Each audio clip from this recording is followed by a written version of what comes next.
존경하고 사랑하는 우리 구독자 여러분 반갑습니다. 여러분의 천만 라디오 트레자입니다. 일요일 아침 새벽 방송입니다. 한번 또 달려보도록 할게요. 제가 어제 토요일 날은 조금 정신이 없어가지고 약간 좀 늦었는데 일요일은 정상대로 다시 또 가동합니다. 그럴 거예요. 6시에 매번 이렇게 영상을 올리던 사람이 갑자기 무슨 일이 있나 걱정하시는 분들이 있었을 거예요. 하여튼 늘 송구스럽게 생각합니다. 저도 이제 인간인지라 조금 약간 좀 그러니까 뭔가 나사가 풀린 것 같아. 하여튼 나사 안 풀리도록 꼭 쪼도록 하겠습니다. 하여튼 쪼도록 하고 기름칠도 칠해야지. 근데 한결같이 한다는 게 참 쉽지가 않아요. 한결같이 방송하고 공부하고 일하고 꾸준한다는 게 참 쉽지가 않네요. 똑똑하고 그렇게 중요한 게 아니라 나는 꾸준한 사람이 좋잖아요. 꾸준한 사람, 늘 성실한 사람, 이런 사람이 좋아요. 그런 사람들은 나중에 꼭 성공을 할 겁니다. 여러분들도 다 성공할 거야. 항상 늘 애청해 주시고 시청해 주시고 댓글 달아 주시는 분들이 있더라고. 이런 분들은 진짜 내가 볼 때는 성공할 수밖에 없어요. 저는 그렇게 믿어 의심치 않습니다. 그래서 여러분하고 저하고 같이 한번 끝까지 파이팅 하시면 돼요.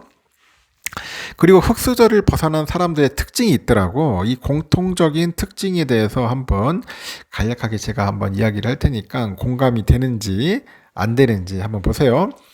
첫 번째 시간 관리. 이 시간을 낭비하는 시스템 그 훈련이 되어 있어야 돼. 그리고 시간 낭비를 최소화해야 한다. 그런 이야기들도 하고 있더라고요. 이제 스케줄링이죠.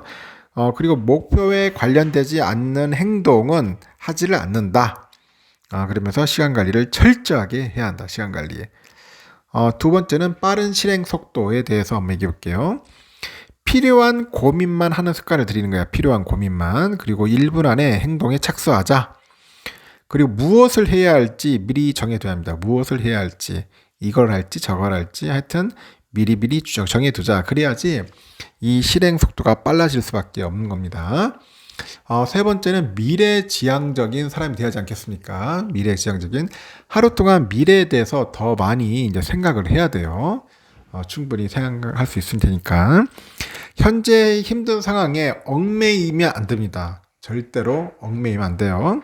그리고 끝까지 해낸 데는 마음가짐을 가지십시오. 끝까지 해낸다. 중간에 포기하지 말자. 근데 우리는 금방 포기해. 포기도 금방 포기해요. 보면은. 투자도 마찬가지야. 끝까지 하자. 뭐 장기 투자 하자고 했는데 보면 다 사라졌어. 없어. 그렇게 뭐 열심히 외치던 사람. 난 그래서 요즘 보면은 중간에 포기한 사람 그렇게 별로 좋아하지는 않아요. 솔직히. 왜냐면은 끈기력이 없고 지구력도 없고 그렇잖아. 이거 깡 따고 했을 때 깡이 없어. 깡이 있어야 하거든. 사람이 깡이 없어요. 금방 포기하고 나자빠지고 그런 사람을 어떻게 좋아할 수 있겠습니까? 안 그렇습니까? 그리고 한 발 앞서자. 한 발 앞서 나가야 한다. 커피를 사도 먼저 커피를 사는 거고 일을 해도 한 발 먼저 가는 거고 전략적인 사고를 바탕으로 한 템포 먼저 나가자는 거예요. 한 템포. 먼저 나가야 합니다. 그래야 성공하는 사람들은 의외로 특출나거나 대단한 사람들이 아니더라는 거야.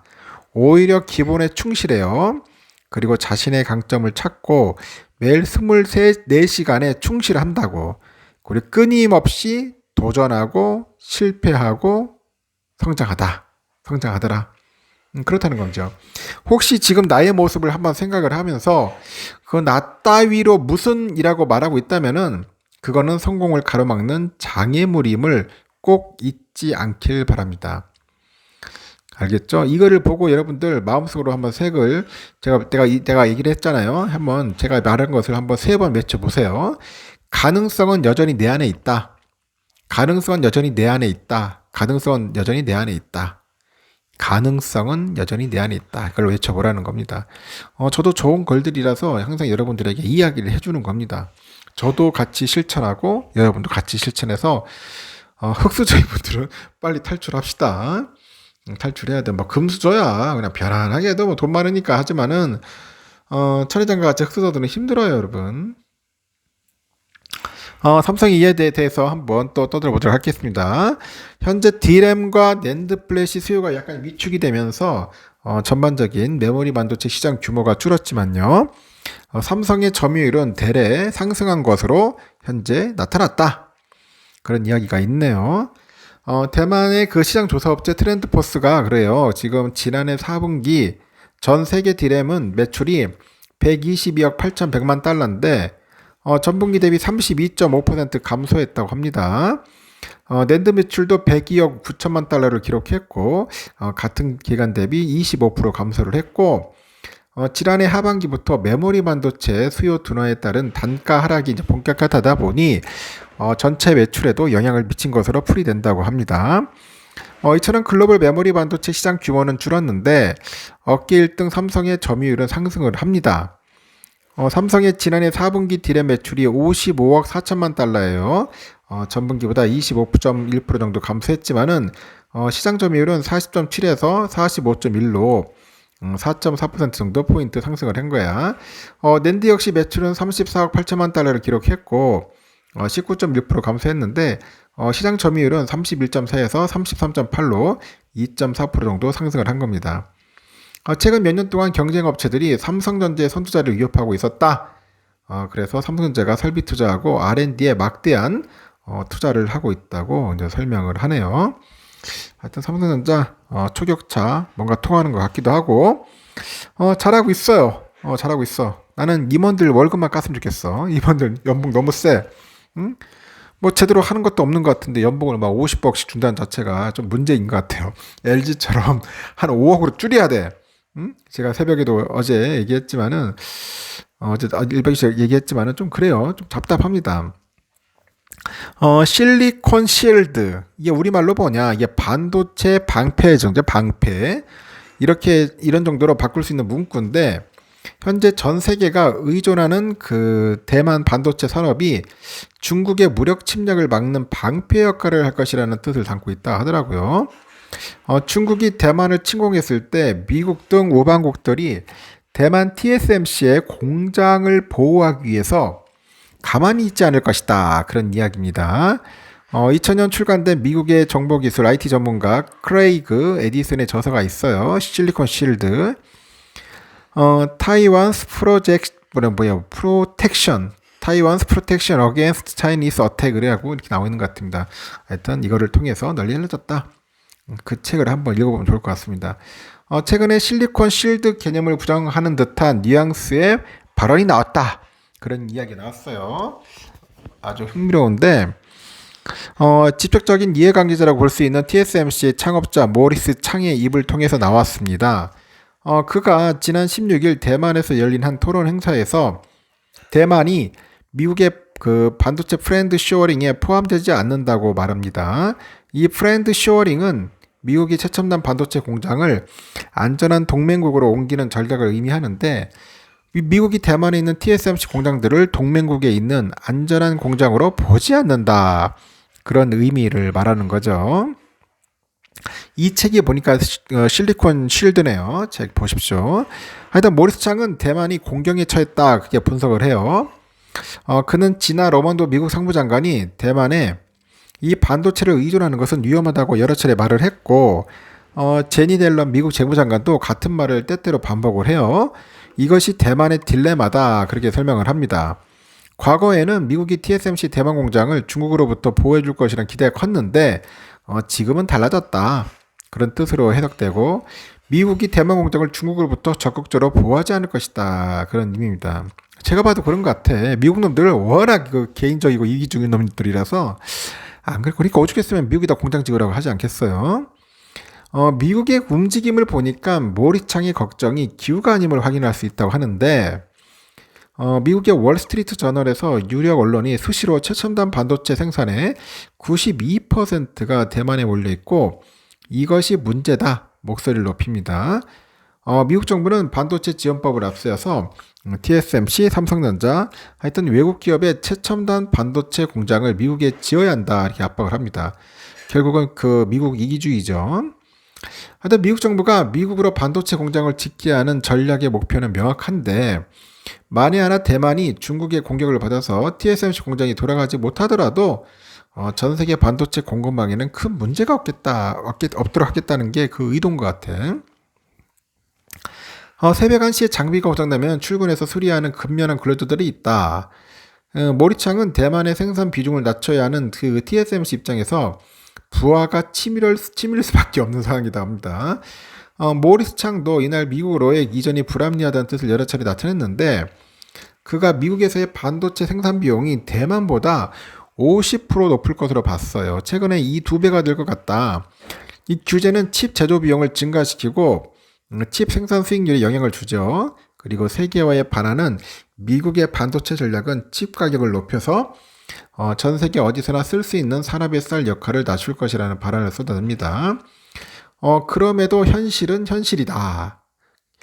왜냐 TSMC는 울며 겨자 먹기로 첨단 반도체 공장을 대만에서 전 세계 우방국들로 분산시키려 합니다. TSMC가 미국 애리조나주에 공장을 하나 더 짓기로 결정하고 총 투자금 400억 달러 투입하기로 했죠. 일본의 구마모토 현에 첨단 공장 건설하죠. 독일 정부와 반도체 공장 신축 관련해 협상하는 것이 대표적인 사례예요.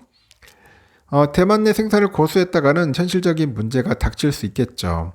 당장 애플 등 미국 고객사들의 압박이 크고 애플, 퀄컴, 엔비디아 등 TSMC의 반도체 위탁 생산을 맡기는 그 팹립스, 이 팹립스들은 미국 정부와 보조를 맞춥니다. 공공연히 그 미국 본토의 파운드리 공장에 주문을 맡길 것이다. 그런 얘기를 하는데 그런 목소리 내고 있고 TSMC가 전 세계 공장을 짓는 건 피할 수 없는 현실이 됐다. 그런 이야기를 하더라는 겁니다. 하여튼 흥미롭습니다. 그리고 삼성의 상황은 어떨까 보니까 미국 정부로부터 그 받는 압박이 TSMC보다 덜한 건 사실이다. 그렇죠. 파운드리 점유율이 TSMC보다 낮고 그 디램이나 낸드 프레시 같은 메모리 반도체와 관련해서도 일본의 키오시아, 미국의 마이크론 같은 대체 기업이 존재하죠. 그런데도 삼성전자 역시 미국 정부로부터 자국의 반도체 공장을 지으라는 그 요구를 꾸준히 받는 것으로 알려졌는데 이 미국 텍사스주 테일러시에 170억 달러 투자해가지고 이 파운드리 공장을 짓기로 결정한 것도 마찬가지인 것 같아요. 이 경쟁사 TSMC가 미국 본토에 공장을 짓기로 했죠. 그 미국 팹립스 고객사 확보 가능성을 감안했지만은 당시에 미국 공장 건설을 강하게 압박했던 도널드 트럼프 행정부의 영향이 컸던 것도 사실이라고 하죠. 이런 상황에서 삼성이 지난 15일 미국이 아닌 국내에 최첨단 반도체 공장을 짓겠다고 선언해요. 경기 용인의 710만 제곱미터 부지에 300조 원 들여서 2042년까지 공장 5개를 짓겠다. 그런 이야기를 한 겁니다. 이렇게 전략적 판단이 녹아 있는 것으로 분석이 되는데 일단 중국이다. 중국. 삼성은 2012년 이후에 이제 중국 시안에 이제 시설 투자로만 30조 원 투자, 33조 투자합니다. 투입했어요. 2개의 공장이 들어가 있고 이곳에서는 최첨단보다 한 단계 낮은 수준의 그 128단 낸드 플래시가 생산이 돼서 중국 고객사에 납품됩니다. 미국 정부가 대중국 반도체 장비 수출 규제를 시작하다 보니 삼성에도 발등에 불이 떨어진 거야. 미국 정부는 128단 이상의 낸드 플래시 양산에 생산되는 그런 장비의 중국 수출을 막았습니다. 삼성은 지난해 10월 1년 적용 유예를 받긴 했는데 당장 올해 10월 연장 여부도 장담할 수 없고 그러면은 시안 공장의 가치는 떨어지겠죠. 삼성은 의도치 않게 중국 비중을 서서히 줄일 필요성이 커졌고 이 대안으로 국내 비중을 확대해야죠. 특히 용인을 택한 것 같아.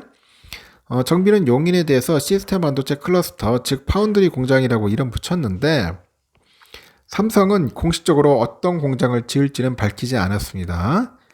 이 메모리 반도체 공장을 지을 가능성을 열어둔 것 같은데 평택의 사례를 보니까 용인 역시 메모리 반도체가 들어가는 복합단지가 될 가능성이 크다고 하네요. 실제 삼성은 평택 1에서 2하고 3공장 여기에도 D램과 낸드, 파운드리 라인을 동시에 넣고 있더라. 두 번째 미국이죠. 미국. 요즘 삼성에서는 우리가 굳이 미국에 공장을 지어야 하냐 그런 이야기도 나오고 있던데 이 미국 공장은 높은 인건비 등의 영향으로 비용이 더 들어요. 모리창의 얘기처럼 2배 이상 들어갈 가능성도 크고 그걸 상쇄하는 게 미국 정부가 꺼낸 보조금이다. 보조금 카드다. 하지만 미국 정부의 보조금 관련 발표 이후엔 도저히 받아들일 수 없는 정책이라는 분석이 우세하고 이 보조금을 3조 원 정도 받을 수는 있겠는데 영업 비밀로 분류될 수 있는 정보를 제공하고 초과 이익의 75%를 공유해야겠죠. 여기에 중국 투자 10년간 금지 같은 가대를 조항도 예고했고, 이 반도체 업계에서는 삼성, TSMC는 물론 인텔, 마이크론 같은 미국 기업들도 이 받아들이기는 힘든 내용이다. 그런 평가가 우세합니다. 완전 깡패짓 하고 있네 보니까. 그래서 미국 정부는 이달 중에 좀 더 자세한 조항을 공개를 하고 본격적으로 삼성, TSMC 같은 기업들과 협상을 시작할 것 같아요. 이런 상황에서 삼성전자가 용인 투자를 공식화한 것은 미국에 끌려다니지만은 않겠다. 그런 뜻을 분명히 밝힌 것 같아요. 삼성전자는 굳이 미국에 투자하지 않아도 한국이라는 대안이 있다는 뜻을 미국 정부에 전달했다는 그런 평가입니다.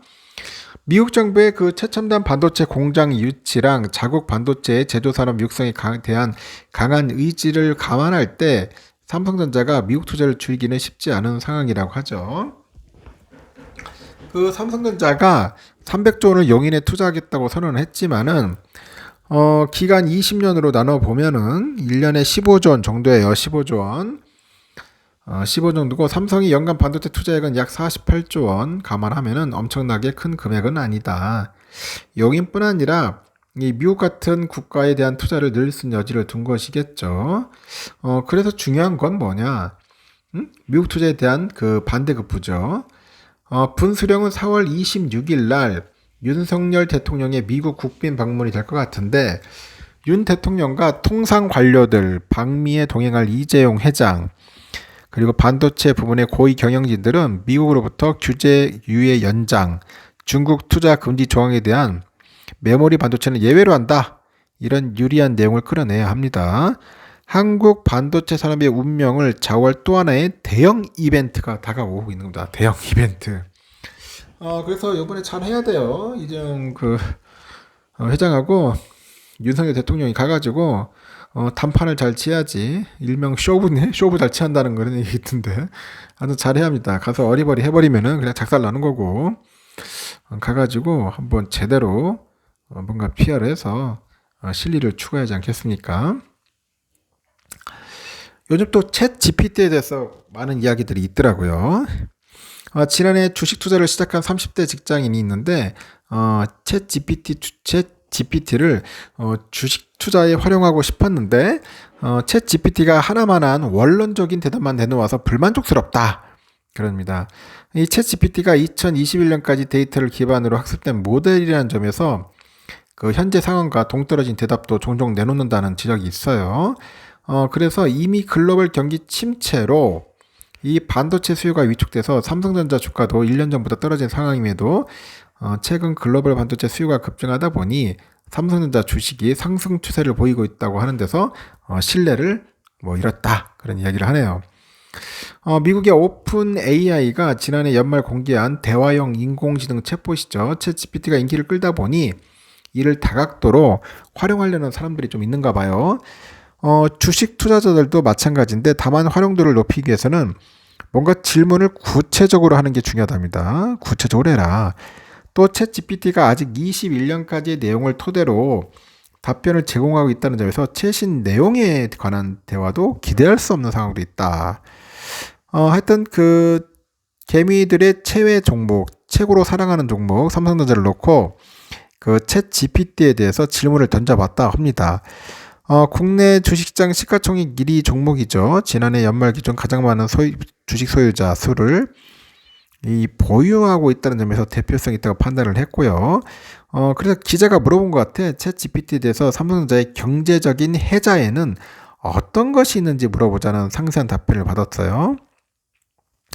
이 경제적인 해자는 기업을 경쟁사로부터 보호할 수 있는 그런 지속 가능한 강점을 말합니다. 강점.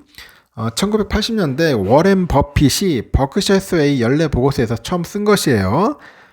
챗 GPT는 삼성의 경제적인 해자로 강력한 브랜드, 다양한 제품 포트폴리오, 기술 혁신, 수직적 통합, 규모의 경제 등을 꼽아가지고 이 같은 특징이 시장에서 경제 우위를 가질 수 있도록 도와준다. 이렇게 설명을 하네요.